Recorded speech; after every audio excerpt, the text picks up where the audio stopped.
Ok. Tudo certo aí, pessoal? Boa tarde. Boa tarde e obrigada desde já pela presença de vocês aqui. Eu gosto sempre de começar agradecendo. Obrigada a vocês que se dispuseram e estão aqui conosco. Equipe do Falzin, obrigada demais. Libras, muito obrigada, equipe de Libras. Nós vamos começar o nosso bate-papo agora, das 17 horas, com uma convidada muito especial. E quando eu pensei em Falzin, eu já sabia que ela não poderia ficar de fora de jeito nenhum. Falo para o Juni assim, Juni, eu comecei a estudar um pouco das populações e das comunidades indígenas quando me foi atribuída a disciplina de História e Cultura Indígena e Africana na faculdade onde eu trabalhava. E fiquei muito feliz pelo mergulho e fiquei sonhando em algum momento na vida fazer algum projeto que passasse por esse lugar demoradamente. E eu sabia que a gente não pode fazer nada relacionado à temática indígena, especialmente passando pela população Guarani, sem que a Nimi não esteja com a gente, já que ela fez esse mergulho muito antes de mim e foi um mergulho bem profundo. Então eu vou começar te agradecendo e te apresentando. Todo mundo já conhece, mas eu vou fazer só para forma, tá? Gente, a Anime não é graduada em História e Economia, é mestre em História e Movimentos Sociais, doutor em História e Sociedade, ambos pela Unesp em Assis, é pós-doutora em Antropologia pela Unesp, professora no Centro Universitário de Rio Preto, onde coordena o programa Adote uma Aldeia. Coordena ainda ou coordenou? Coordeno ainda. Ah, que incrível. E o projeto Brasil Negro, Aristides dos Santos. Incrível. Como pesquisadora voluntária, assessora, como pesquisadora, é voluntária, assessora e assessora o Museu Histórico e Pedagógico Índia Vanuiri e é membro da Fundação Araporã. Integrou o Conselho Editorial da revista Terra Indígena. Como escritora, recebeu o prêmio Nelson Seixas de Literatura pelo livro Os Óculos do Pajé. Ela não tinha nenhum exemplar mais, eu queria dizer que eu não tenho o livro. Estou bem aqui de olho. O livro Aristides, Retalho de uma Raça, foi premiado com sua inclusão na Cápsula do Tempo em votação pública. Em 19 foi premiada, categoria audiovisuais, pelo game Tupi no Reino de Santa Cruz, e teve 2 livros publicados, um dele pelo CETEC MEC, e atua como palestrante, professor e pesquisador em História, Educação, Antropologia, Etnohistória Indígena, Museologia e Arte. É militante pelo direito à diversidade e à memória, pelo empoderamento das minorias políticas e sociais e pela preservação da vida e dos ecossistemas. Obrigada, obrigada, obrigada. Eu que agradeço. Boa tarde. Eu que agradeço por estar aqui, né? E agradeço você, Carol, pelo convite, mais uma vez, né? Nesse evento maravilhoso, super complexo, né? Com tanta diversidade, com tantas informações e tantas pessoas diferentes. É uma honra para mim estar aqui e fazer parte desse grupo e dessa experiência. Gratidão. Júri e toda a equipe. Fique. Estamos muito felizes por você estar aqui conosco. Vou começar, hein? E vou começar pela sua infância.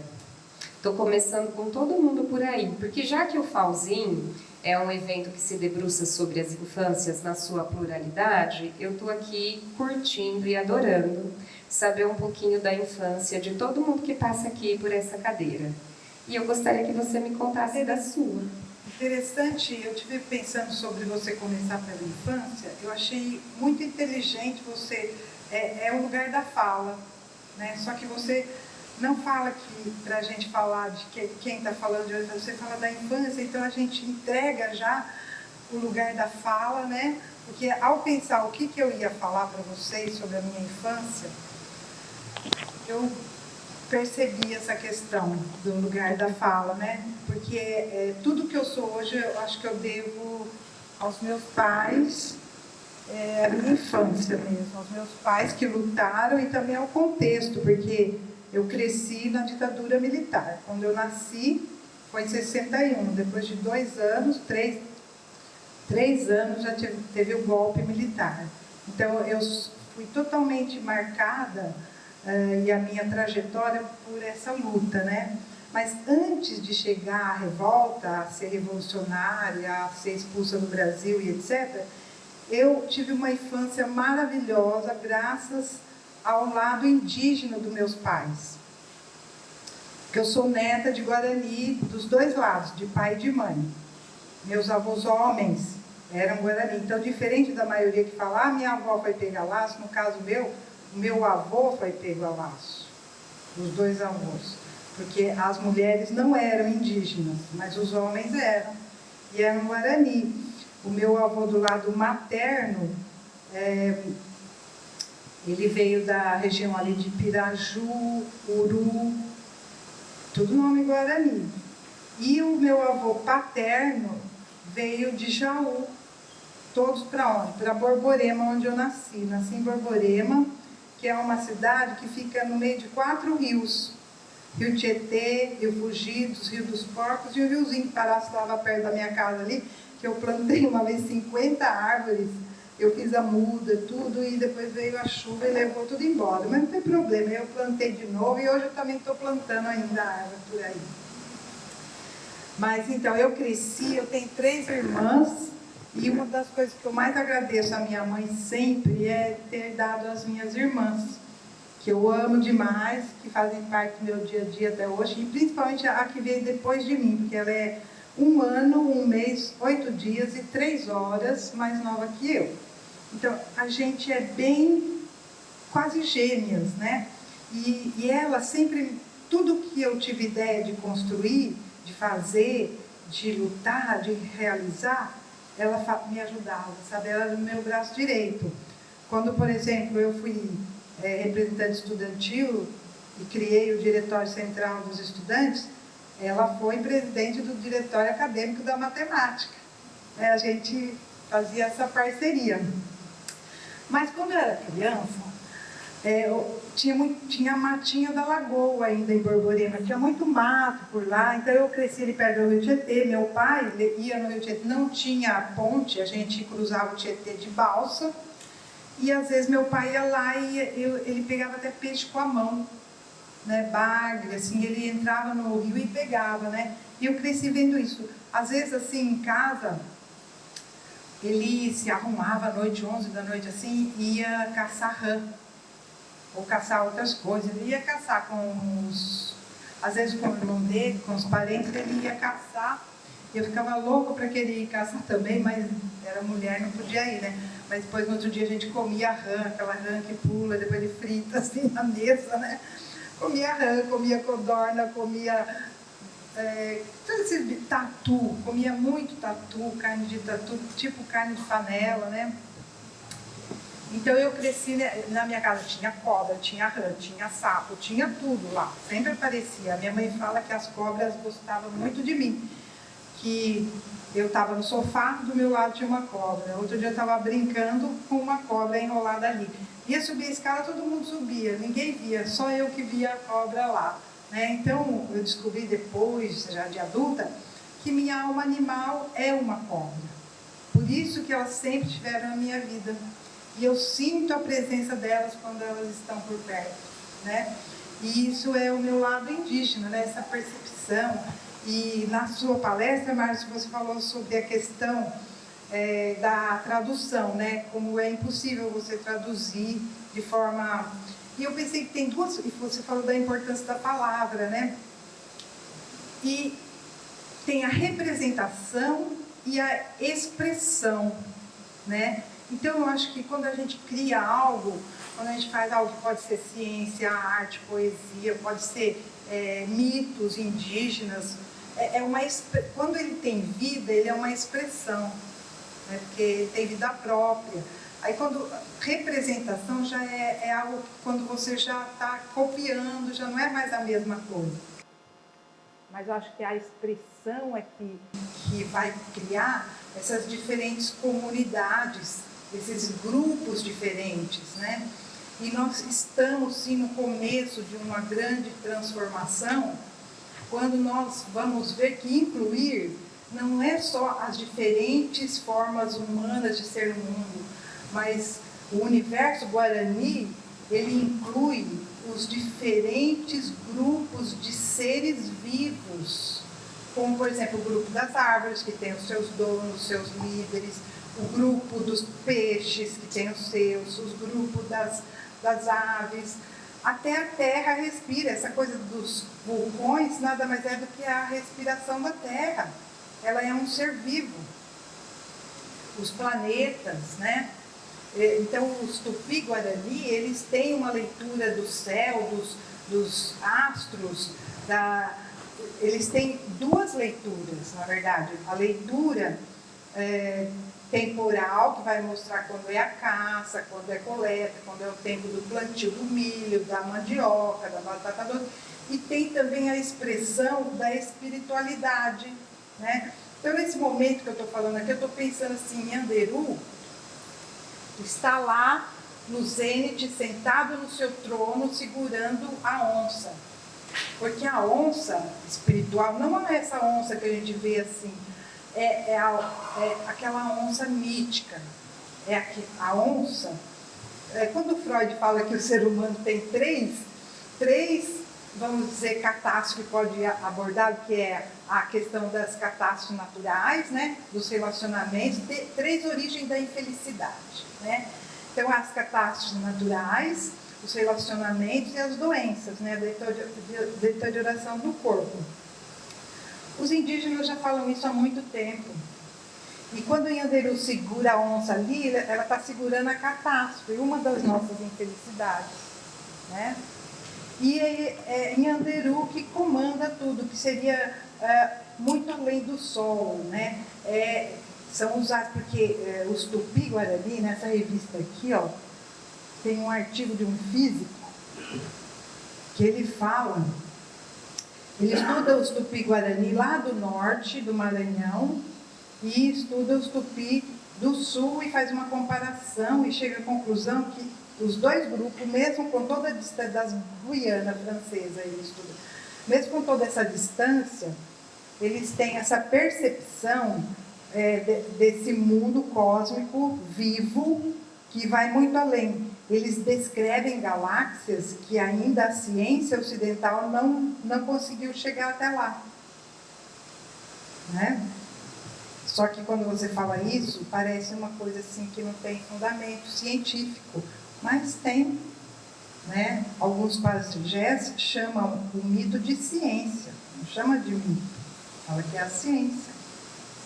Eu cresci nesse mundo ali que eu ainda não sabia que eu era indígena, tá?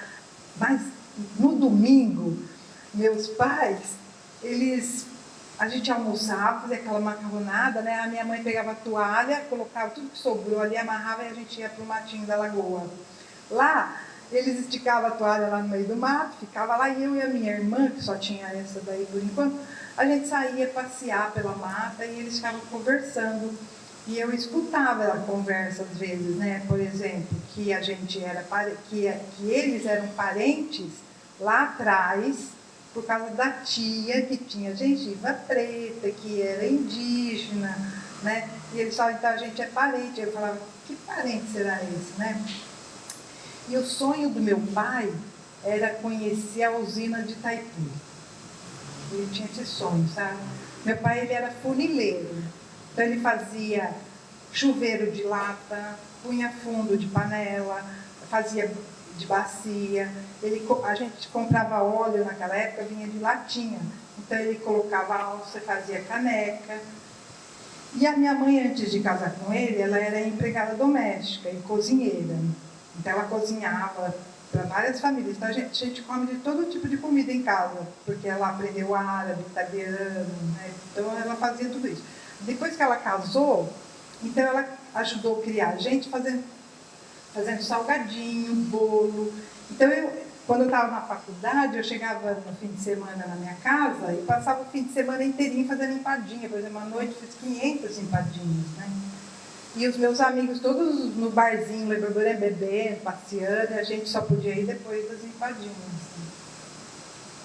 Mas isso foi muito importante porque deu essa noção para a gente do trabalho, da importância de fazer as coisas com alegria.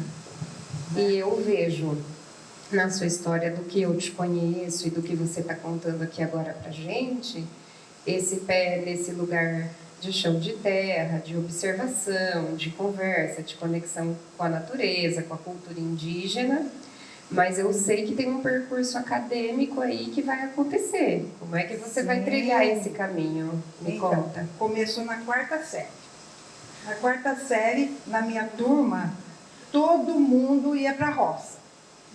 Só eu e mais 2 pessoas que não queriam ir para a roça. Aí meu pai falou assim, mas você quer estudar? Eu falei, eu quero estudar. Eu tinha que fazer admissão, fazer um exame naquela época para passar para a 1ª série do ginásio, porque a escola era pouca, não era direito para todos, era só para ricos, né? E quem, por exemplo, o pobre que passava nesse exame fazia. Mas se ele não passava, ele não tinha opção. Agora o rico tinha o colégio lá em Bauru, que era o colégio das freiras, né? Que se o rico não passasse, porque foi o caso da minha vizinha. Eu tinha uma vizinha, a Débora, por exemplo, era rica, a Bia era pobre, a Bia passou, a Débora não, a Débora foi para Bauru. Então eu já tinha visto isso, elas eram mais velhas que eu, então eu falei, eu tenho que estudar mesmo, porque eu não vou ter Bauru na minha opção. E aí nós vamos fazer esse cursinho. Tinha 2 bancos assim, de matemática e português para poder prestar esse vestibularzinho, né? Tinha um banco assim e outro banco aqui para a gente escrever. E a minha casa era perto, meu pai, ele ficava pondo fundo em panela, você escutava, tô indo lá no ferro, né? Era depois da aula, então de manhã tinha aula, à tarde tinha esse curso. E eu ficava lá, de repente dava aquele sono, eu começava a dormir na tábua assim, aí eu escutava, blembe, eu tenho que estudar, tenho que estudar. Até hoje, por exemplo, quando eu estava preparando para vir para cá, no meio da noite eu acordava assustada que eu tinha que estudar. Então até hoje me marcou muito. Tem que estudar. E aí a minha vizinha, ela só tinha 2 pessoas que recebiam o jornal lá em Borborema, né? Por sorte a minha vizinha era uma, né? Então ela me contou que lá no fundo da casa dela, ela deixava os jornais velhos. E eu pegava e levava para minha casa. Minha mãe falava, só pode ler depois que limpar a casa, lavar a louça e limpar o chão. Tá bom. Depois fazia tudo isso, que era umas 2 da tarde. Eu pegava o jornal da minha vizinha, punha na cama de casal, porque o jornal é grande, né? Eu lembro o dia que eu li a primeira palavra, eu falei que eu tive que procurar dicionário. Conchavos estapafúrdicos. Falei, meu Deus, eu nunca vou aprender essa língua. O que é isso? Peguei o dicionário e comecei a usar dicionário, a valorizar o dicionário. Meu primeiro livro que eu comprei foi um dicionário, Aurélio. Eu já estava mais grandinha aí, né? Prestação, 4 pagamentos. E o segundo foi o Capital de Marx.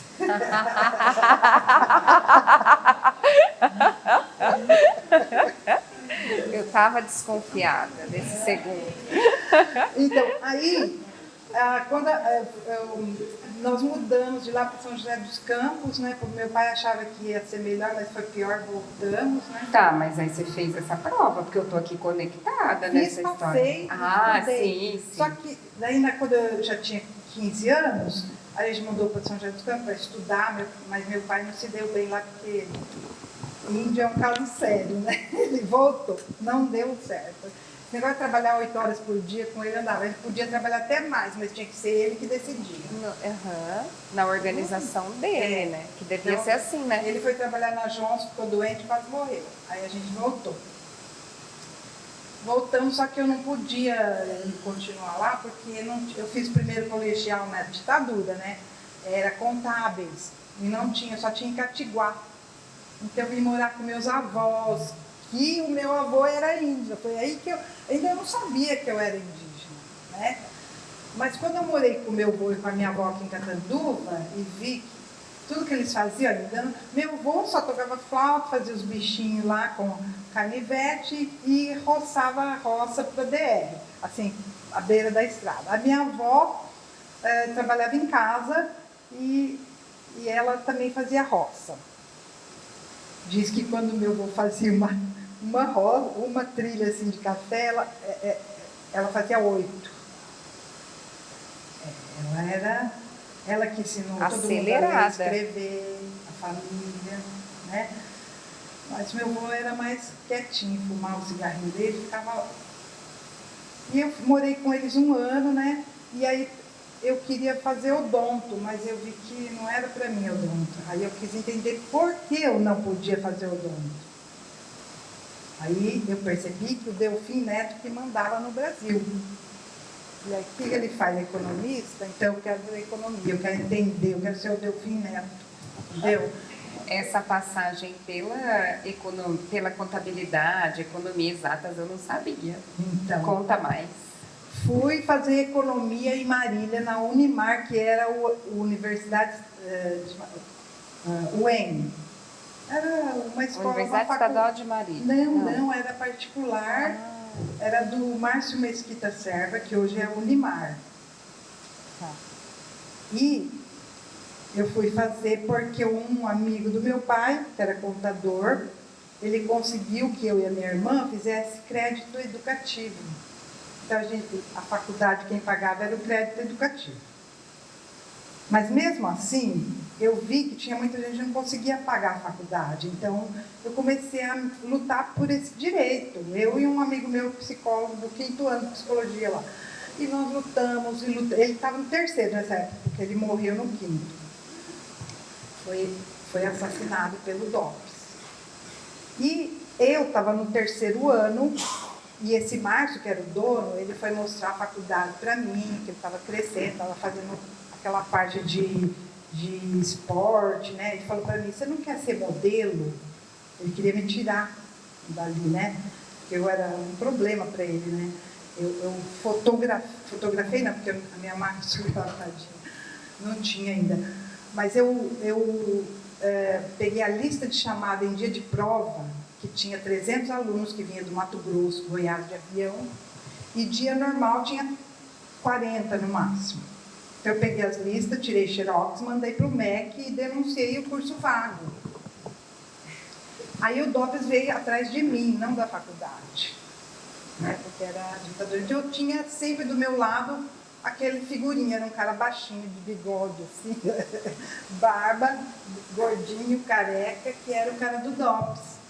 Mas era tão inocente, eu acho, que um dia eu falei para ele, já que você vai para o mesmo lado que eu vou, me dá carona. Eu falei para ele. Olha, hoje eu penso que eu era para estar fora, não sei como eu estou viva, sabe? Porque era muito difícil mesmo. E aí a gente começou a lutar. Mas essa consciência, quanto de consciência você tinha de fato desse acompanhamento, desse perigo? Então, porque você está contando ali de uma estudante que vai ter uma consequência severa. Você falou que eu pesquei, eu não sabia. Você falou de uma vivência fora do país, uma expulsão. Ainda não fui. Eu era do Movimento pela Emancipação do Proletariado do MR8. Era um dos piores, mais difícil, que pegava em arma tudo. E a gente fazia reuniões, só que era final da ditadura. A Nanda, que tá me dando até meu coração tá até dando umas paradinhas. Então, a gente fazia reuniões escondidas, passava a noite estudando, Rosa Luxemburgo, Marx, Lenin, Trotsky, e tudo isso. E eu vendia jornal, que é ex-companheiro dos Trotsky, de todos esses jornais de esquerda, né? E tinha um cara que tinha uma livraria lá em Marília, na Sampaio Vidal, e ele era um velhinho, e ele gostava muito de mim. Eu ia lá, sentava na escadinha e ficava lendo dentro da livraria dele, não comprava, só lia, né? E tinha o Capital de Marx, e eu via, né? E ninguém comprava. E o livro ficou lá 1 ano, 2, aí ele falou, você quer comprar? Eu falei, eu quero, mas eu não tenho dinheiro para pagar. Ele falou, você pode pagar em quantas prestações você quiser.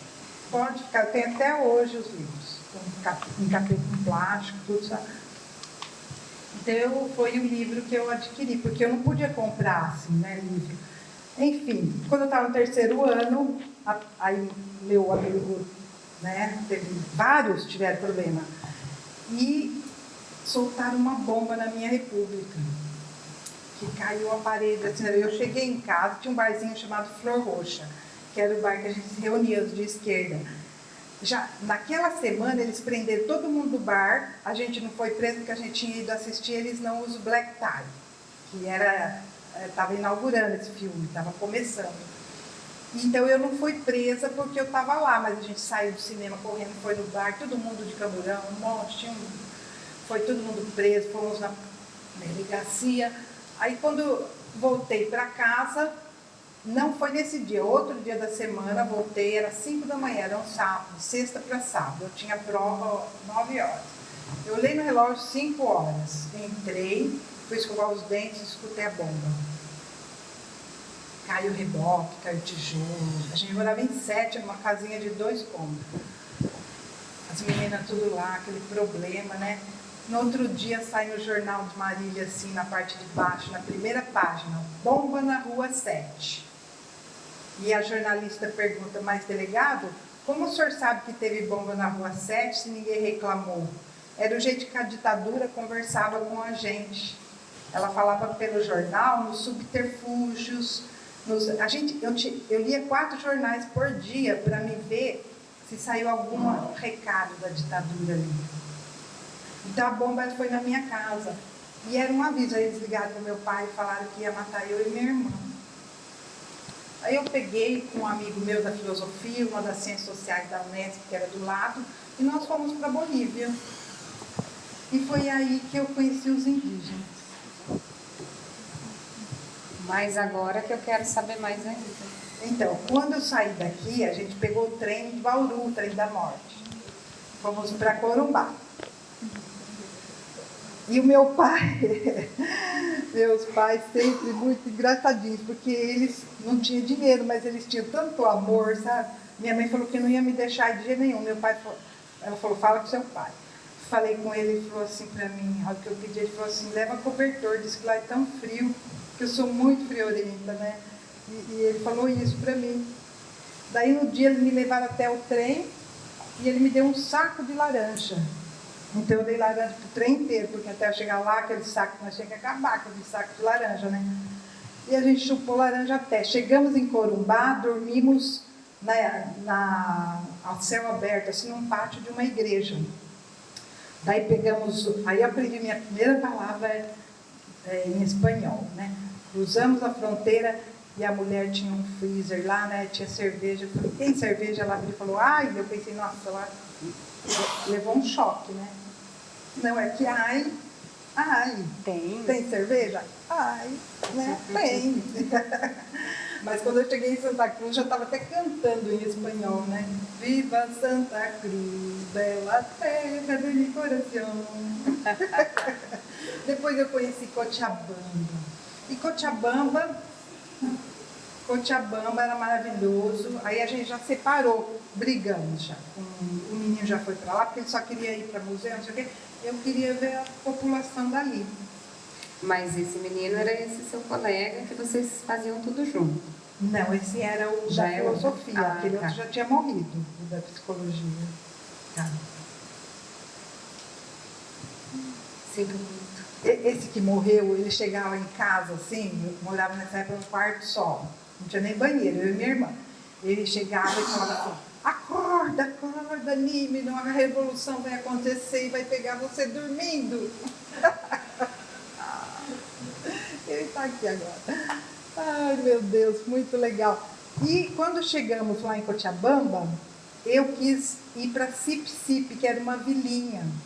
E no ônibus, no micro, eu conheci uma moça indígena que morava num cômodo só em 11 pessoas. Eram os irmãos dela. E eu perguntei, o que é essas bandeirinhas na vila, né? Tem casa que tem uma bandeirinha. Ela falou, é que vem de chicha. Aí eu já experimentei a chicha, que é a bebida do milho, que depois aqueles indígenas tomam, os caingangue tomam, os guarani tomam, todos eles. Aí eu já fui batizada ali, né? A partir daquele dia eu entendi o que era ser indígena. Comecei a perceber que existia um outro mundo aí que não me contaram, né? E fiquei lá na Bolívia, no Peru, na Argentina, voltei de novo. E quando eu voltei a primeira vez... Isso que eu ia perguntar, sua primeira estadia lá durou quanto tempo? Uns 6 meses, e eu fazia artesanato. Eu fui para voltar logo, mas acabei ficando. E embarquei com outras pessoas, uma alemã, 2 argentinos e mais uma japonesa, e fiquei fazendo artesanato e ficamos por lá. Depois de lá, só que estava revolucionando tudo. Teve um dia que eu saí correndo do Peru e fui para a Argentina porque não tinha nem como comer. Porque estava tendo o Sendero Luminoso, né? Aqueles grupos revolucionários, né? E depois eu voltei, voltei para o Brasil, aí voltei de novo para a Argentina quando teve a Guerra das Malvinas. Eu passei por lá e vi que quem morreu na Guerra das Malvinas? Os indígenas do norte da Argentina, da terra da Mercedes Sosa, Salta, Tucumã, São Salvador de Jujuy. Não morreu o pessoal de Buenos Aires, não morreram os brancos, morreram só os indígenas. Tudo novinho, 18 anos, filho único. Eu vi as mães chorando. Foi muito triste. Aí quando eu voltei, eu falei, e agora? Não posso ficar em Marília. Então eu prestei vestibular e passei na Unesp de Assis. E aí você abandonou a contabilidade? Economia. A economia. Não, fiz curso vago no último ano, graças a Deus, porque com esse diploma eu sustentei meus filhos durante 8 anos de economia, porque aula de economia na administração não falta. E eu nem queria dar aula, mas acabei dando aula, porque tinha que sustentar a Xamã, o Andro, né? Então, acabei dando aula. Mas eu fui para Assis, cheguei lá e falei, ninguém me conhece, graças a Deus, com vida nova, estou entrando aqui, entrei assim, não dei assim, não foi 100 metros, eu escutei, menina, fui ver. Um outro cara que morreu também no movimento estudantil, Beto. O Beto estava fazendo greve de fome. Lá no meio, então ele estava lá fazendo com sofá, no meio da mata lá, porque a faculdade lá tinha muita mata, bosque, agora não tem tanto. Estava ele fazendo greve de fome, por causa do movimento estudantil, né? E aí eu falei, pronto, eu também já entrei de novo no movimento estudantil, não tem como escapar. 10 passos depois. Só que aí teve um lapso, porque eu fiquei traumatizada, né? Isso vocês vão entender muito bem. A primeira semana de aula eu não tinha onde morar, não tinha comida, não tinha nada. Lá não tinha ainda moradia estudantil, que eu lutei depois, porque assim, tudo que eu não tive, eu não fiquei chorando, eu lutei para ter e para as pessoas terem. Então, então eu estava meio que na rua, né? E na primeira aula, não lembro o que teve, na segunda, mas na sexta-feira eu lembro certinho. Teve o AI-5, né? E agora tinha acabado o AI-5. Então, os professores que tinham na ditadura ido para a França, para outros lugares, estavam voltando. E esse professor de teoria da história tinha acabado de chegar da França. Hoje eu entendo ele, mas naquele dia eu não entendi. Ele chegou na sala e falou assim, por exemplo, você, o que seu pai faz?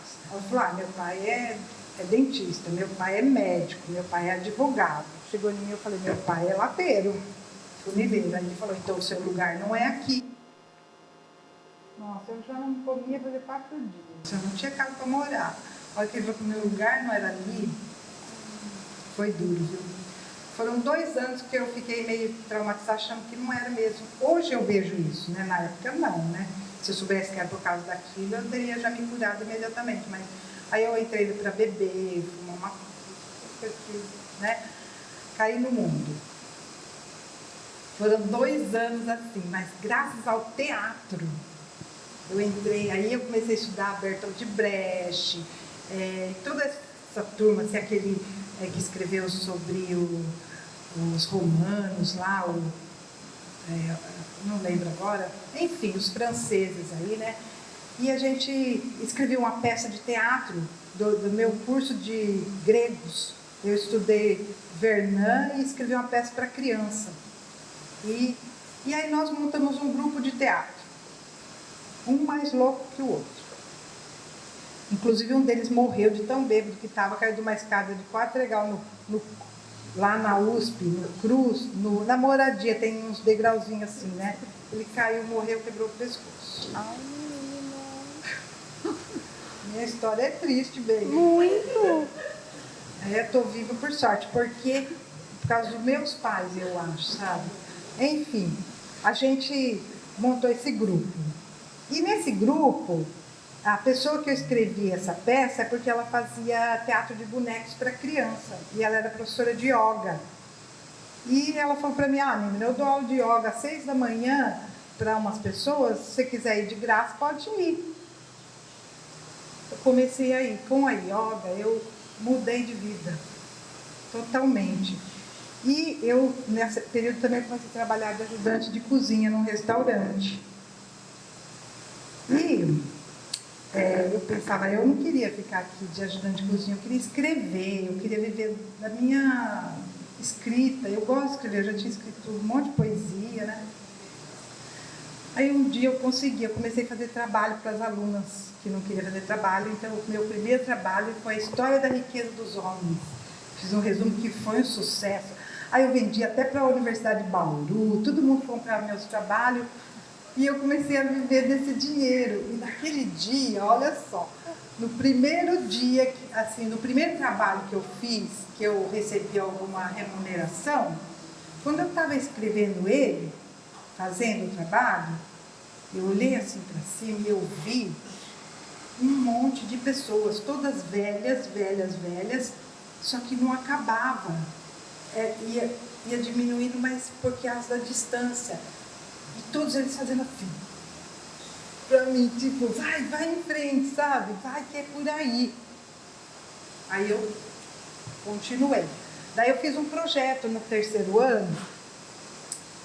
Teve um prefeito da cidade de Exapurã, que foi numa reunião de prefeitos, e os prefeitos falaram assim para ele, a gente tem um monte de papelada lá, nós vamos queimar tudo. Ele falou, não queima não, que eu vou passar lá, vou pegar esses papéis e vou montar um museu, um arquivo.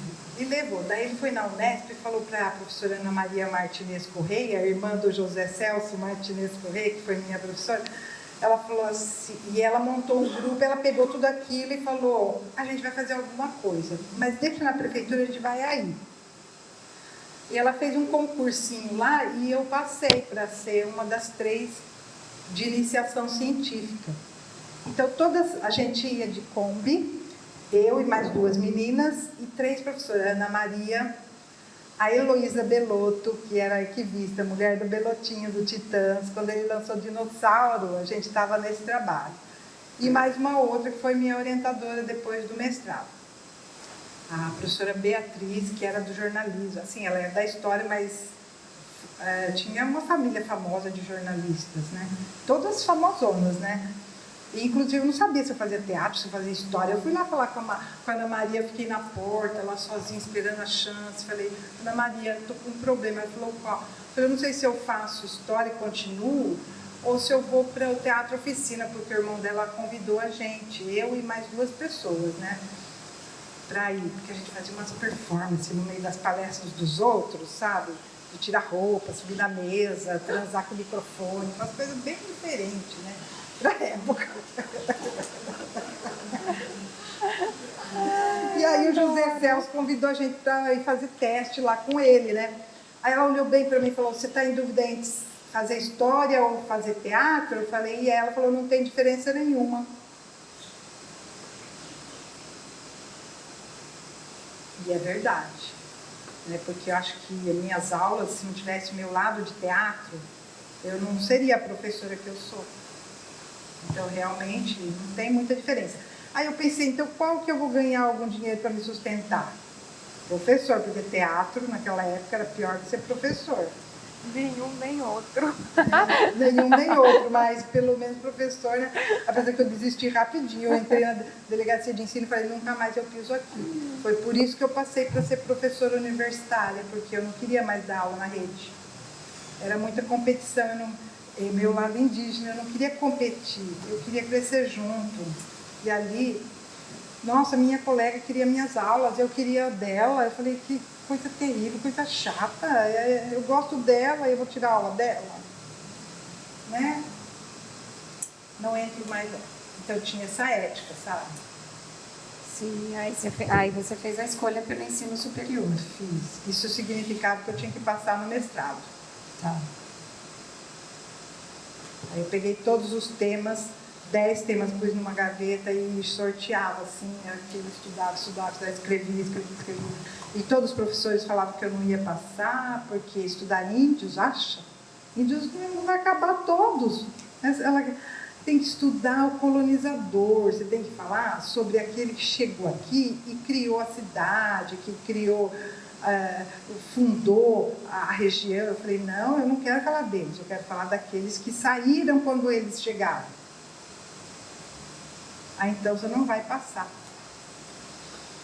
Mas eu não desisti, graças ao João Manuel Monteiro, que quase eu deixei no carro, que escreveu Negros da Terra, que é um americano cuja mãe é americana e o pai português, e que ele veio para o Brasil, foi professor na Unesp, na Unicamp, morreu de acidente vindo da Unicamp para Campinas, assim, jovem ainda, né?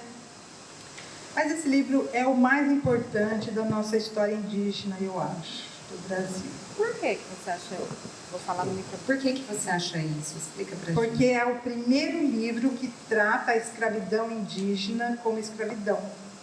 Antes dele, todos os professores, inclusive, por exemplo, a professora da Unesp, aquela francesa, foi minha orientadora do pós-doutorado. Então, estou com uns problemas de memória, sabe?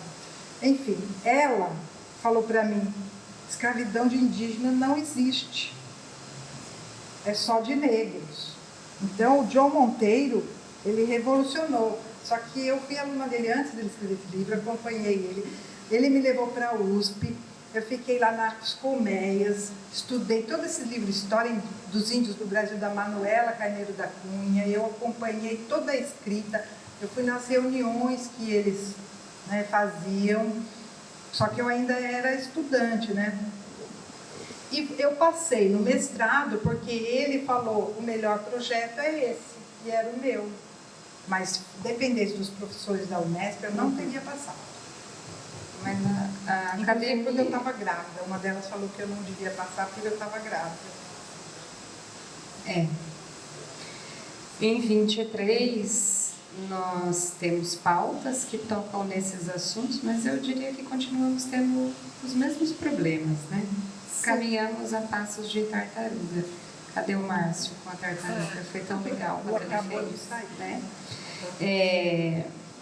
Nímino, e aí é a partir desse momento que você começa a olhar para as comunidades indígenas ou para esse objeto de pesquisa, corpos, com esse olhar mais científico. Então, quando eu fui fazer essa iniciação científica em Chaporã, com essas professoras, a gente tinha que pegar aquele monte de papel velho e fazer um verbete, que era por quem escreveu, para quem, e um resumo. E eu tinha acabado de ler O Senhor dos Anéis, numa edição Europa de Portugal, edição portuguesa, e O Senhor dos Anéis é um livro que conta a história dos elfos, dos hobbits e tal, que tiveram que sair porque chegou os cavaleiros, o Senhor do Metal, das espadas, e eu comecei a ler aqueles papéis e vi o Senhor dos Anéis ali no Ixaporã. Eu falei, o que é isso? Os índios estavam aqui, aí tinha o chamador de índio, que seria os algozes, né? Aquele pior lá, né? Que quer matar todos, né? O Senhor dos Anéis, né? Do metal. E eu falei, é isso que eu quero contar a história dos nossos elfos, dos nossos hobbits, dos nossos, né, dessa turminha que foi excluída. Foi por isso que eu lutei. Mas só que ninguém queria. Aí o Paulo Santilli, que era professor lá, não chegou a ser meu professor, mas ele me ajudou, me apoiou e falou para mim, faz um projeto e vamos ver, né? E eu fiz, ele e o João Monteiro, porque os antropólogos, a única disciplina que eu tive DP foi de antropologia, porque tinha 2, A mulher era antropóloga, esposa de fazendeiro, e ela estudava as novelas da televisão que os funcionários da fazenda do marido assistiam. Então, ela assistia novela quando ela fazia antropologia, só isso. E o homem, que chamava Gil, ele era padre que deixou a batina e ele estudava o cursílio, que é um encontro de católicos. Então, os dois antropólogos não estudavam indígenas. E quando eu fazia meu projeto, esse Gil aí, ele pegava uma cadeira, porque o computador só tinha na Unesp, então eu tinha que ficar lá, né? Ele punha assim, que nem de bar, sabe, a cadeira assim no meio das pernas, no meu ouvido, e falava: você nunca vai ser uma antropóloga. Eu não sabia que isso para mim era estímulo, né? Ele falou: nunca você vai ser antropóloga, porque o antropólogo, ele precisa ser rico, tem que ter avião para estudar os índios lá no Amazonas, lá no Xingu, lá no norte do Brasil. Eu só ficava quieta, não falava nada, mas eu estava vendo os índios daqui de São Paulo.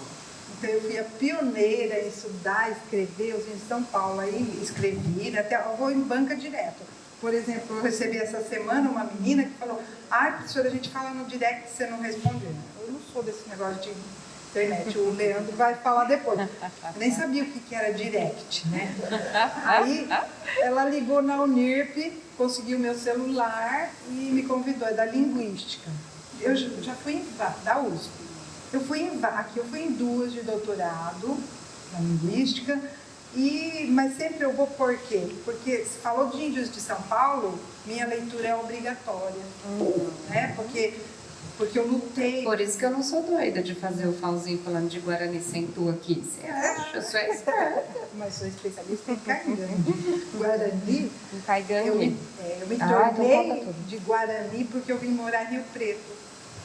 Porque aqui dizia que tinha Caigangue. Eu falei: não tem. Então eu tive que provar que aqui era Guarani. Então aí eu estudei os Guarani. E agora eu tenho um artigo que eu preciso publicar porque os professores estão querendo muito saber sobre os índios Guarani daqui. Não tem ninguém que escreveu. Eu tenho escrito no computador, mas não está publicado. Que eu dei uma palestra no SESC. Agora,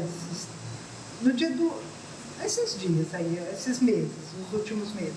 E para fazer essa palestra eu juntei tudo, né? Então agora eu preciso publicar sobre os Guarani que viviam aqui. Porque tenho já o livro Os Óculos do Pajé que fala, mas é literatura, não é ciência, né? É outra expressão. Sim. Então aqui eu falo, mas agora eu quero falar para a ciência também, né? Esse livro aqui é muito bem comentado E já tem plano da publicação? Já?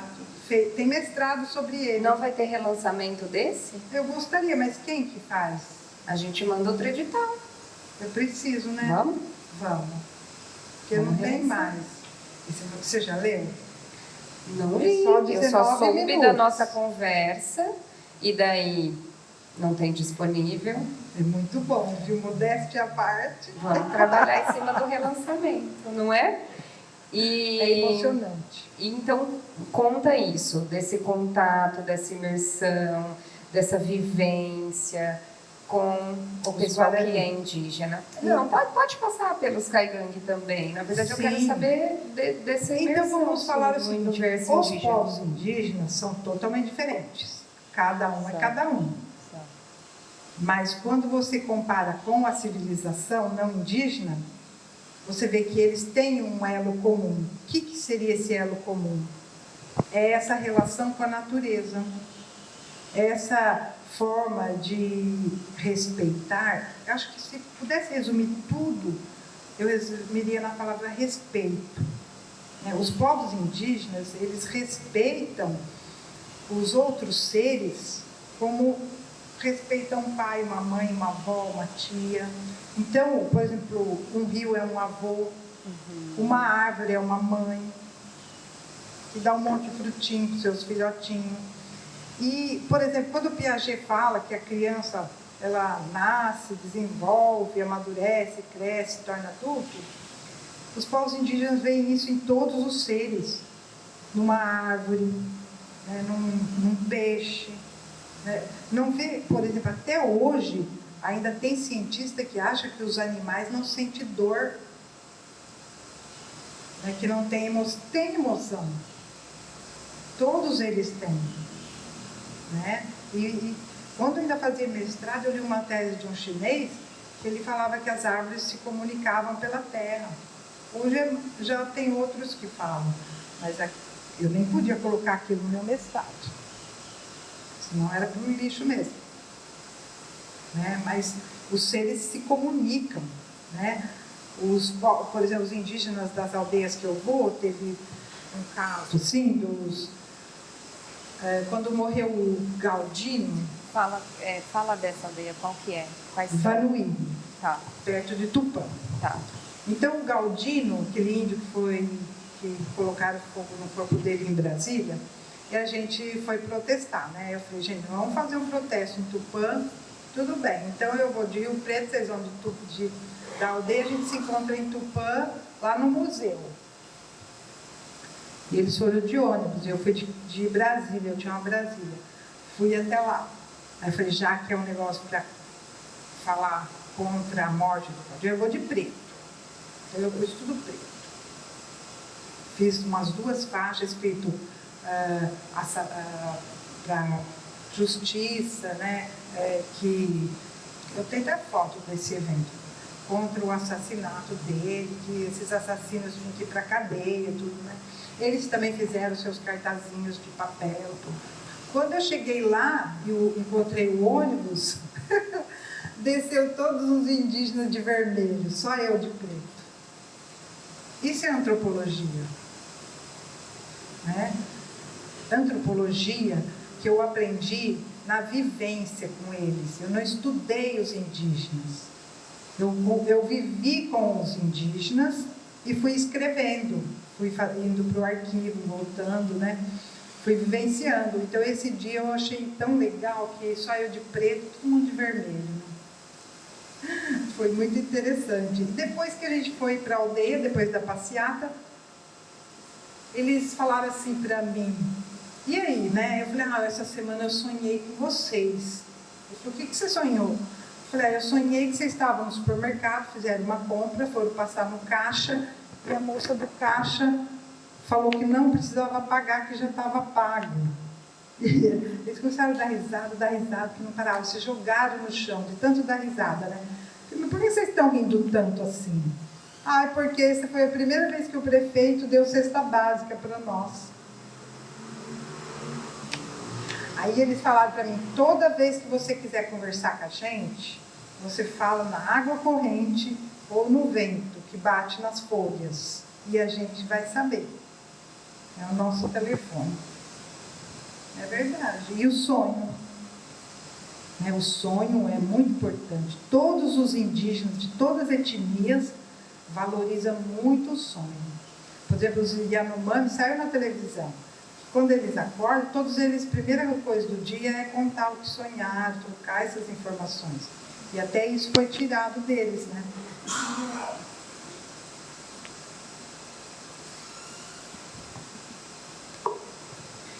Tem uma live bem incrível, que você deve ter visto, claro, entre o Siddhartha Ribeiro e o Cacá Verá, em que eles vão falar do sonho como esse transporte para que você acesse esse mundo do meio. E daí é incrível. Se você não viu, você vai adorar. Eu te mando o link.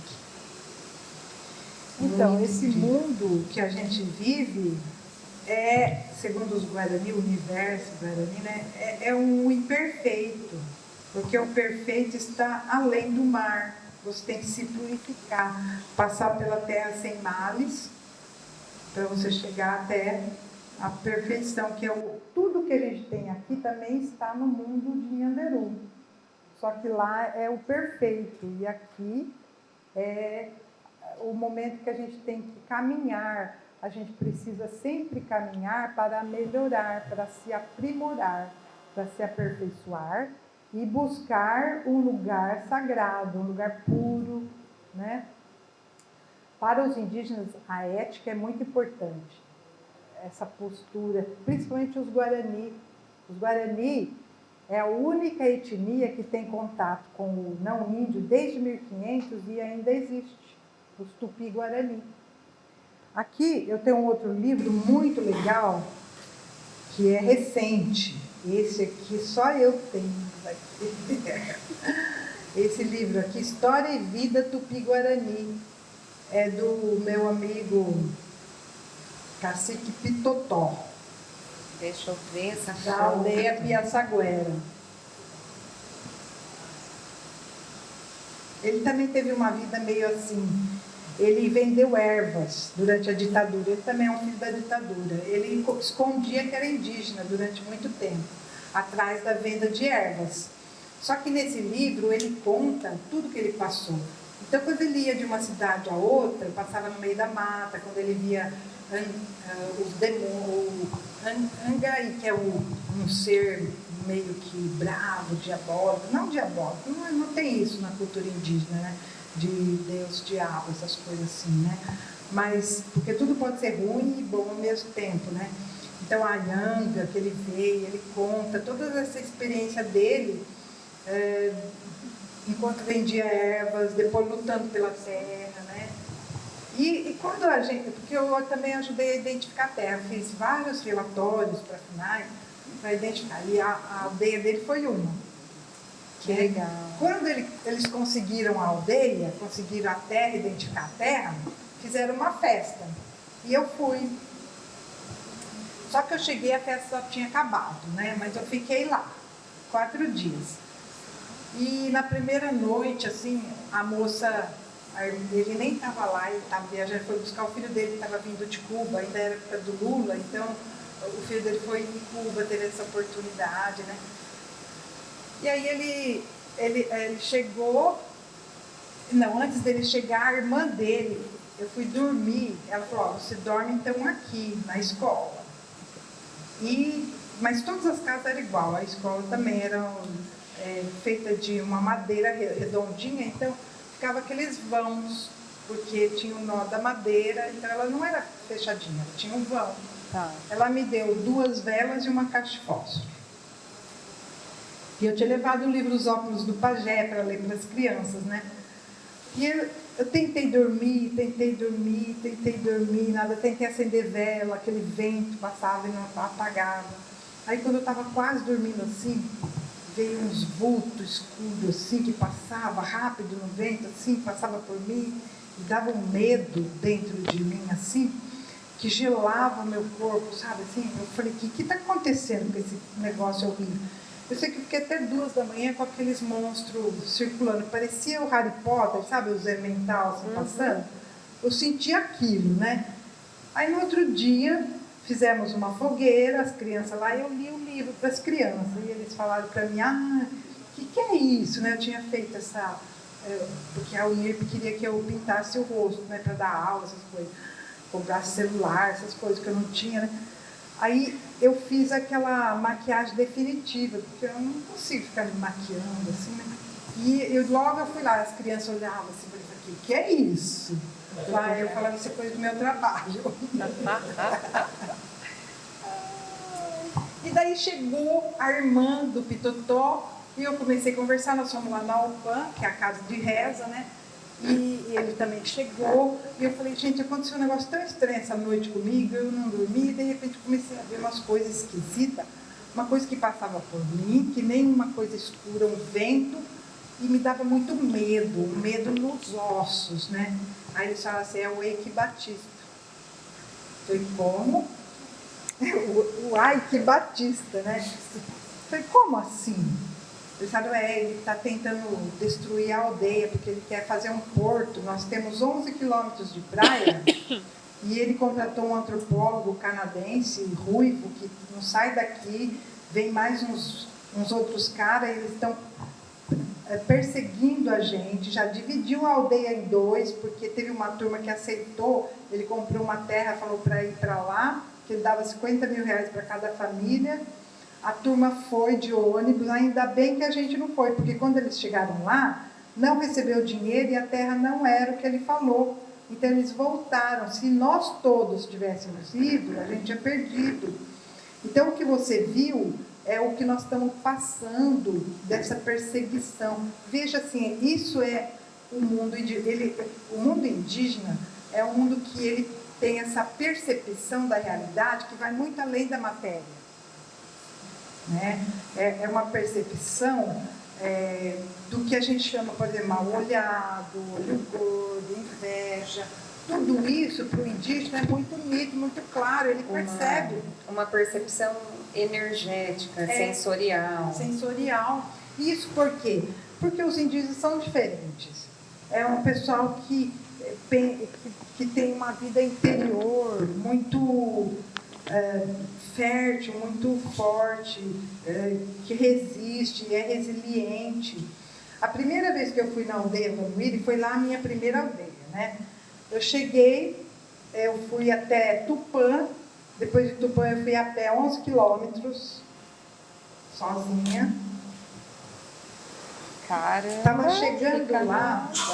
chegando lá, veio um trator com os índios atrás, que estavam vindo da cidade, me deram carona. Aí as índias já pegavam no meu cabelo e falavam igual o nosso. E já fomos nos identificando. Aí cheguei lá e o chefe do posto da FUNAI não estava lá. Então eu fui para a casa do chefe indígena. Eu fiz amizade com as filhas dele, que eu tenho até hoje amizade. E fiquei lá. Quando o moço chegou da FUNAI, ele me pegou e falou que eu não podia ficar com os indígenas. Me pegou, me jogou dentro da enfermaria e fechou a porta com a chave. E tinha festa. Eu queria tanto ir na festa. Ele falou, não, você não vai, você vai ficar aqui. Eu falei, por que eu vou ficar? Porque se você não me falar por que, eu vou lá. Ah, porque os índios vão te matar, eles são ferozes. Eu falei, não são, vim com eles, estava com eles até agora. Eles são ferozes. Eu falei, se você não falar a verdade, eu vou. Aí ele me pegou aqui no braço, me jogou dentro da sala, fechou a porta e eu fiquei com marca roxa no braço. No outro dia de manhã... Violência escancarada, uma violência. Ele ia mudar, não sei, tinha um furgão lá. Ele me pegou e pôs dentro do furgão, na parte de trás, me levou fora da aldeia, me soltou lá numa estrada e eu tive que voltar sozinha. Foi por isso que eu fui para os arquivos e escrevi tudo, porque eu não podia fazer trabalho de campo. Então, o meu trabalho, o mestrado é em etnohistória. Não podia fazer antropologia, porque eu não podia ir lá. Mas se eu fosse francesa, eu podia. Se eu fosse inglesa, eu podia. Se eu fosse espanhola, eu podia. Porque tinha, só não tinha brasileiro. O brasileiro não podia. O Darcy Ribeiro conseguiu fazer o trabalho de antropologia porque ele era funcionário da FUNAI. Do SPI, na verdade. Ele fez como... Então, ele fazia dupla personalidade. Ele era o funcionário público do SPI e ele era o estudioso, porque a Berta Ribeiro era a estudiosa, esposa dele. Né? Que é outro livro aqui que tem que ler, da Berta Ribeiro, que muitas pessoas plagiaram. Né? É o livro O Índio na História do Brasil. Tem muita coisa legal aqui. Então, esse rapaz, que era o cara da FUNAI, que fez isso comigo, isso foi em 86, 87, por aí. Passaram-se os anos, eu fiz mestrado, doutorado, tudo. Eu não tinha feito ainda pós-doutorado, mas eu estava dando aula na pós-graduação da Unesp de São Vicente. E os alunos da pós falaram assim para mim, ai, professora, sabe que nós temos aqui... Hoje, eu contei que a FUNAI era ruim, o SPI era ruim, tudo, falei mal. Ai, mas agora é bom. Aqui eles estão aqui nessa reserva da Jureia, e eles, junto com os indígenas, que planta bananeira, que faz isso, faz aquilo. Falei, que bom, então, esse cara da FUNAI, ele faz aula aqui com a gente. Ele vem amanhã. Aí, na manhã, que era sábado de manhã, e eu contei para eles a história lá de Vanuíri, né? De manhã eu ando pelos alunos, sabe? Eu não consigo ficar parada, então eu fico andando, né? Aí eu andando, assim, olhei bem para ele, assim, falei, onde você estava em 87? Ele falou, eu era o chefe do posto em Vanuíri, então eu não precisei falar nada, porque os alunos já sabiam da história. Todo mundo ficou assim, eu falei, então, você lembra aquela menina que queria fazer pesquisa, que você pegou pelo braço e você fez isso, isso, isso? Era eu. E a reação? Aí a nota dele, né, baixou. Tô brincando. Ele era seu aluno. Então, Só que aí ele estava vendendo uma outra imagem, a imagem do carinho ecológico, amigo dos indígenas. Por quê? Porque a conjuntura era outra, né? Porque aquela que eu fui era da ditadura, ele era obrigado a fazer aquilo, né? Entendi. Nímila, vamos falar? Vamos. Ai, por favor. Esse livro eu escrevi em 1h30, a primeira versão. Porque eu não tinha tempo, nunca tenho tempo, né? Mas agora eu tenho um pouco mais, mas estou velha, cansada toda. Então, esse livro eu sentei, eu dei aula cedo, e aí ia fechar a inscrição às 4h. Então, em 1h30 eu escrevi e mandei. Só que teve um problema na inscrição e eles abriram para mais 30 dias. Foi aí que eu estava fazendo um trabalho no museu e a ilustradora, que é a Daisy Esther, ela era a restauradora do museu. Então eu falei para ela, Daisy, você não quer fazer a ilustração do meu livro? Ela topou. Então ela fez. Daí eu mandei com as ilustrações e foi o primeiro Nelson Seixas que eu concorri. E aí eu ganhei, eu e mais 3 pessoas, né, da literatura. Eu lembro que teve um que era sobre pão. Que o prêmio Nelson Seixas, antes da pandemia, ele tinha como um valor que permitia, né, a publicação, 5.000 pagar a reais eu ganhei. editora. Aí eu publiquei. Aí, durante a pandemia, eu e o Júnior, nós somos do grupo de cultura, tem mais gente aqui da cultura também, decidimos que ele ficaria mais democrático para atender a mais pessoas. Então, nós tivemos aí algumas rodadas em que o prêmio foi 2.000 agora. Você ganhou 5.000 em que ano? De quando é? 2003. Então, aí agora, aí no ano passado foi um pouco maior e aí estamos dialogando a respeito disso, né, gente? Eu acho que poderia ter um parâmetro que seria assim a edição, né, no caso de literatura. Cada coisa na sua, né? Por exemplo, o vídeo seria outro, né? Mas a gente foi com o dinheiro, eu gastei todinho os centavos para fazer. Que eu paguei para Daisy também desenhar. E aqui atrás é legal que tem a história de como eu e a Daisy a gente se conheceu. Que é a história que a Bia, que a museóloga contou, que a gente se conheceu no museu, que a Daisy gosta de gato. Então, a história demora 19 minutos para ler, que eu cronometrei, sem acabar. Por isso que ela botou aqui e falou 19 minutos, né? Eu ia perguntar, que história é essa de 19? Tinha que ser 13 minutos. Poderia, né? Da esquerda para a direita em 13 minutos. Enfim, esse livro aqui, ele é bem assim, emocionante, eu acho que ele é. Ele conta a história da chegada dos colonizadores aqui em Rio Preto e a última família de Guarani, como que eles vão embora para morar lá perto de Bauru, em Avaí, onde está o Tiago. Então, o Tiago, que vem amanhã, ele é dessa família que teve que sair daqui. Tanto é que ele fala, nós somos em Andeba, que nós viemos lá do Mato Grosso para cá. Mas do Mato Grosso até Bauru, eles não vão de um dia para o outro. Leva décadas, às vezes 100 anos, para vir devagarinho, né? E também não é uma coisa que eles vão lá. Eles não queriam ir lá, eles queriam ficar aqui.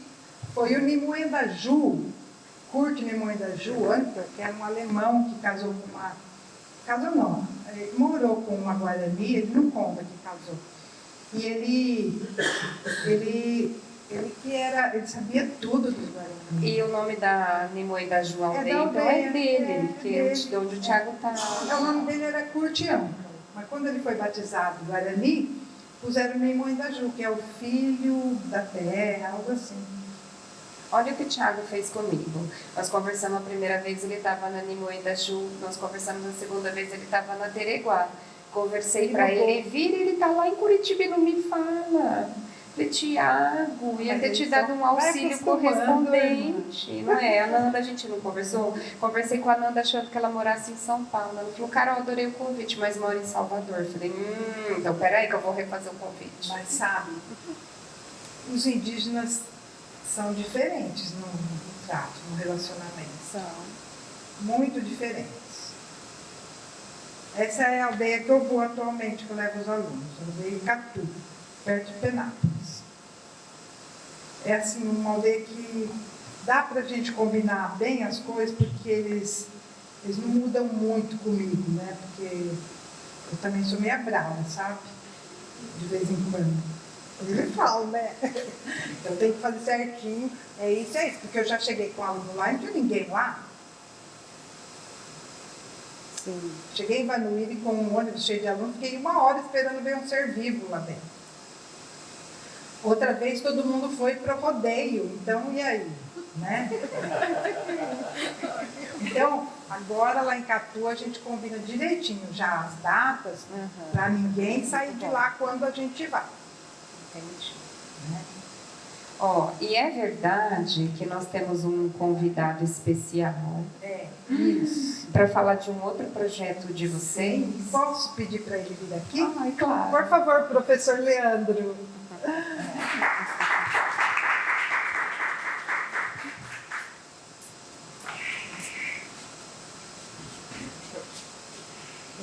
Então, eu gostaria que vocês conhecessem o professor Leandro, porque essa coisa de ganhar prêmio de game indígena, Tupi na terra de Santa Cruz, comigo, fica muito esquisito. Quando a pessoa me conhece, eu não sei nem o que é direct, mal consigo acessar o WhatsApp e eu tenho um game. O que é isso, né? Tem Então, um game no currículo, gente. Vou passar para vocês aqui, ó. Não, vocês vão falar mais que eu. Tá bom. Obrigada. Boa noite a todos, é um prazer estar aqui com vocês hoje. Eu sou professor da rede municipal, né? Sou especialista em mídias digitais, mestre em educação, blá blá blá. Eu gosto muito de games e tecnologia, assim como os meus alunos, por isso que dá certo, né? E aí teve essa ideia de criar um game, na verdade desde a época da faculdade. Eu sempre me questionei muito, porque eu sou muito questionador. Só eu, né? Você não. Nós somos muito questionadores com relação às coisas que acontecem em nossa realidade. E a gente, como professores, nós queremos mudar as coisas, né? Então, por exemplo, o sistema educacional. Um dos motivos do fracasso, a gente utiliza até hoje cartilha, material didático impresso, sendo que o mundo é totalmente digital, não fala a linguagem do aluno, não falava na minha época. Né? Eu fui a criança dos anos 90, e tinha um professor muito bom, o Rogério, de Geografia, com uma aula especial para a gente refletir sobre a realidade, e ele falava assim: eu sei por que vocês não gostam da escola, vocês gostam de televisão, porque a escola é preto e branco, que a TV é colorida. Quer dizer, naquela época ele já tinha essa ideia, né? Hoje ele dá um derrame, um infarto. Você descobriu isso na internet, tem game, né? 3D, realidade virtual, etc. Eu morri, né? Deve ter aposentado já, imagino eu. Mas, e desde a época da faculdade eu tinha essa inquietação. Eu falava, poxa, eu podia ter um game que ensinasse a história do Brasil, uma coisa divertida, que os alunos aprendessem jogando. É possível aprender jogando. É possível criar uma escola legal, uma coisa bacana. E aí surgiu essa possibilidade, já tinha essa inquietação há algum tempo, com a professora Lima. E interessante que eu não me lembro exatamente como a gente se conheceu. Eu fui numa palestra, eu acho, não foi? Eu também não sei. Eu acho que foi numa palestra na Unesp. Foi uma semana de pedagogia, aí você estava lá, eu também estava. Eu falei, tem uma ideia assim, a gente depois trocou figurinhas e aí eu rolou. falei para você ir em casa e você foi com a sua esposa e nós passamos o sábado inteiro juntos. Isso. E aí, o que acontece? Na criação de um game ela é bem complexa, porque tem todo o storyboard, tem o roteiro, tem a programação, então é muito difícil fazer um game. Ainda mais assim, um game com poucas pessoas, né? Por quê? A Nintendo, por exemplo, a Sony, que faz grandes games, eles têm um estúdio de centenas de pessoas. Então tem um cara que faz só a parte 3D, tem um cara que só cuida do áudio, por exemplo, da música, tem outro que é só programação, tem outro que só testa os jogos. Então assim, é bem complexo, né? E a gente humildemente fez um game muito bacana e tem algumas mecânicas diferentes nesse game, né? Então, para fazer o game, eu tive que ter uma pesquisa muito grande também com vários indígenas, entrevistei eles pela internet, fomos em aldeias indígenas e tal, que tinha algumas questões que são interessantes. Por exemplo... Ele conheceu o Imoendaju, o Penuti, nós fomos lá, né? Isso. Por exemplo, quando eu era criança, eu aprendi, erroneamente, nos livros daquela época, naquelas apostilas horrorosas, que o indígena, não falava índio, né? Mas o indígena era preguiçoso. Os portugueses chegaram no Brasil, tentaram escravizar os indígenas, eles não queriam saber de trabalhar, e aí não deu certo, teve que pegar escravos africanos. Olha o tamanho, hoje a gente vê isso aí, você fala, gente, mas eu vou processar esse cara falar uma besteira dela. O tamanho do absurdo. Não, um monte de besteira numa página só. Você fala, gente, Aí depois fala assim, é um fracasso de educação. Gente, por que será, né, que no Brasil ensinando tudo errado desse jeito, não tem como dar certo, óbvio, né? Aí tudo bem. Aí, por exemplo, são algumas questões interessantes. Entrevistando os indígenas, aí eu falei assim, olha, a primeira fase vai ser sobre o descobrimento. E foi um choque muito legal saber que ninguém aceita descobrimento. Porque não teve descobrimento. Eles já estavam aqui quando os portugueses chegaram. Então foi uma invasão. Todo mundo falou que é invasão. Aí eu fiquei com aquilo, poxa, estou fazendo o roteiro do game. Primeira fase vai ter que chamar a invasão do Brasil para mostrar o que esse jogo significa.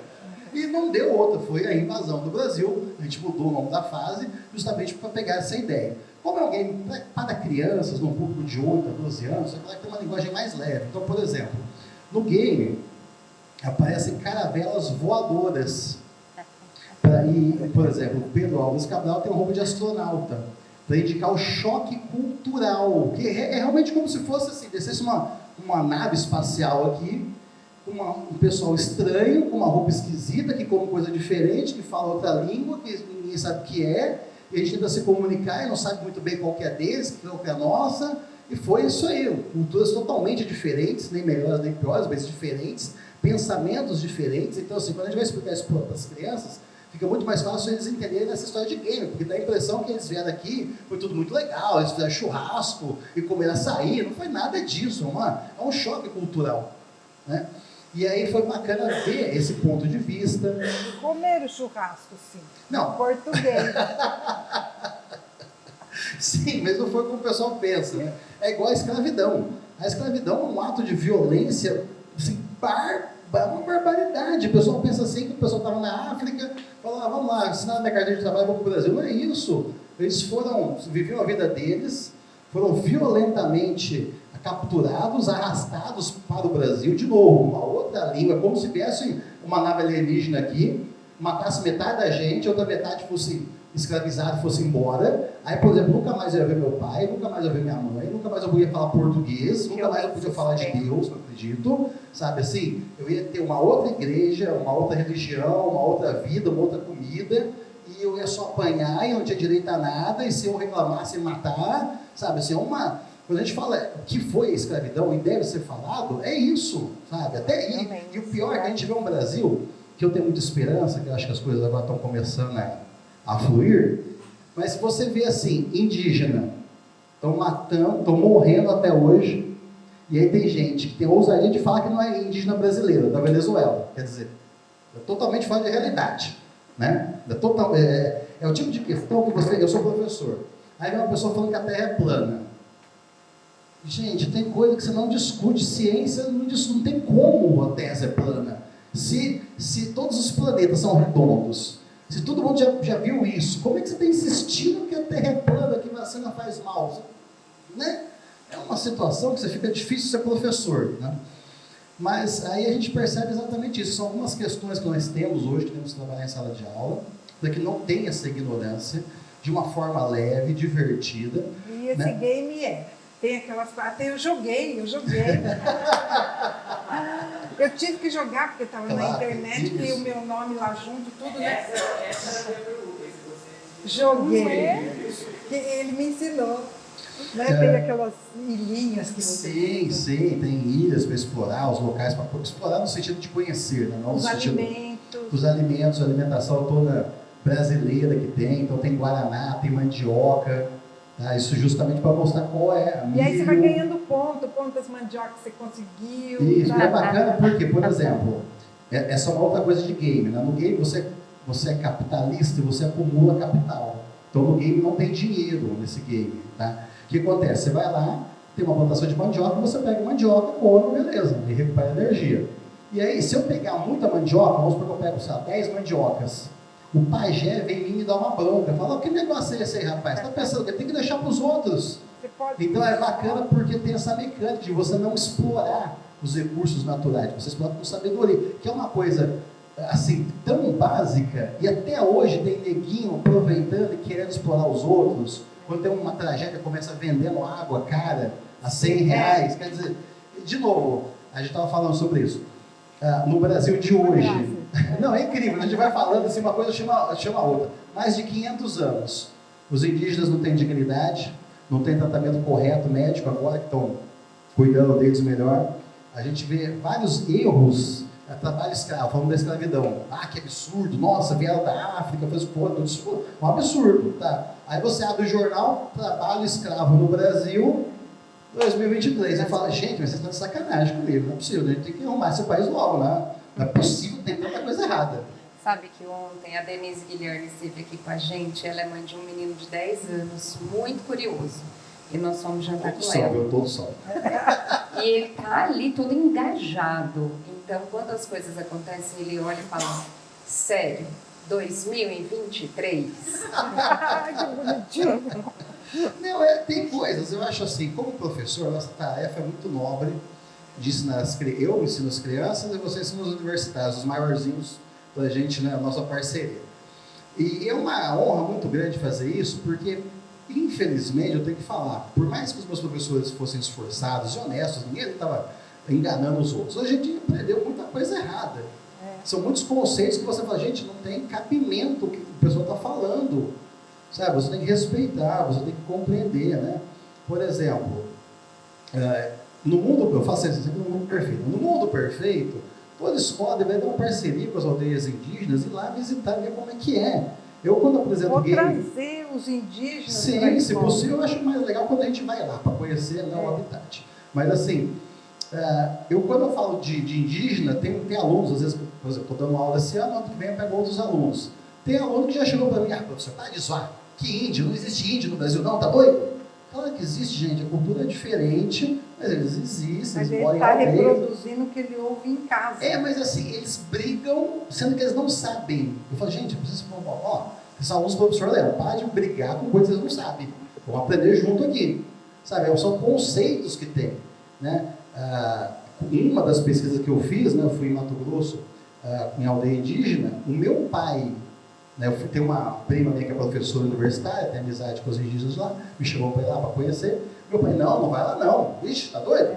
Aí eu estava com a minha namorada, né, na época, não, ela é branquinha, vamos colocar ela no caldeirão, que isso? Tá levando a mãe lá, eu vou voltar vivo. Quer dizer, de novo, olha a ideia absurda que se cria, entendeu? Porque não tem conhecimento, porque quando era criança não foi numa aldeia indígena, porque não conheceu realmente a cultura indígena, é uma cultura muito rica, uma cultura maravilhosa. Então, esse game nosso foi um tipo de uma ponte entre esse pensamento, né? Sim. Esse pensamento do senso comum, né, Leandro? Exato. E essa outra visão mais, assim, real, né? Mais expressiva. No game você controla 3 personagens, tem o indígena Tupi, tem a uma Macro-G, uma menininha, né? E tem também o historiador, que é uma homenagem, né, aos antropólogos que saem das cidades, né, digamos assim, e vão até aquele universo conhecer a realidade. Porque isso é importante, a gente tem que ter esse choque de cultura, vamos colocar assim, de ter a mente aberta para o novo, para o desconhecido para a gente que não conhece, porque já existe há muito tempo. Né? Então, assim, são conceitos novos que a gente precisa adicionar na educação, ter outros pontos de vista, isso é muito importante, dar lugar de fala. Isso é legal. E o que é legal também é que os alunos podem usar o celular na sala de aula. Eu acho É uma isso coisa que que eles quase não gostam, né? Eles adoram. Eu aprendi com o professor Leandro, por exemplo, segunda-feira eu dei aula, né, para a turma da pedagogia, e o menino falou, posso pegar o celular? Eu falei, pode pegar o celular e ler o que você escreveu no celular. Ele foi lá na frente com o celular e leu. Já está dando tempo, nosso? Então eu queria só mostrar os livros também. Leandro, fecha então, falando dos seus alunos na recepção.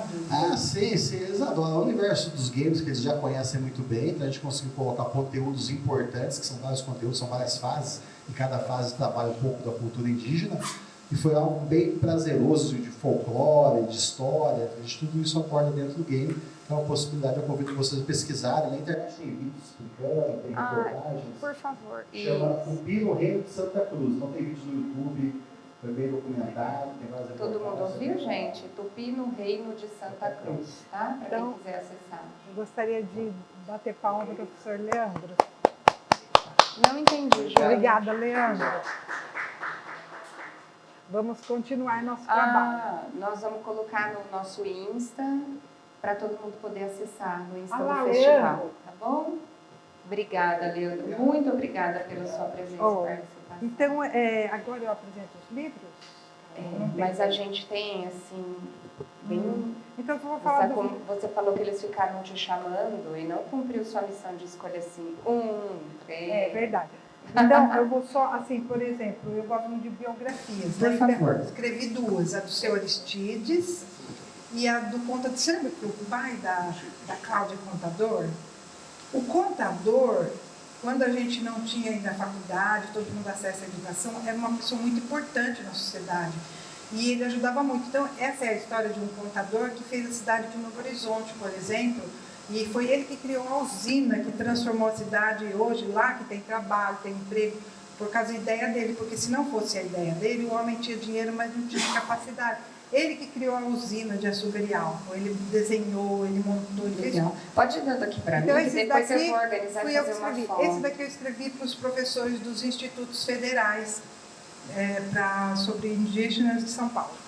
Maravilhoso. Tem outros lá, mas eu vou pedir para o Juni organizar na mesa aqui todos os que você trouxe, a gente faz uma fotografia e coloca à disposição lá no perfil do Instagram do festival. Então, essas revistas também, que tem muito etnomatemática, etnoastronomia, a gente tem que parar de falar etno, mas até chegar lá, vamos ainda valorizar o etno, né?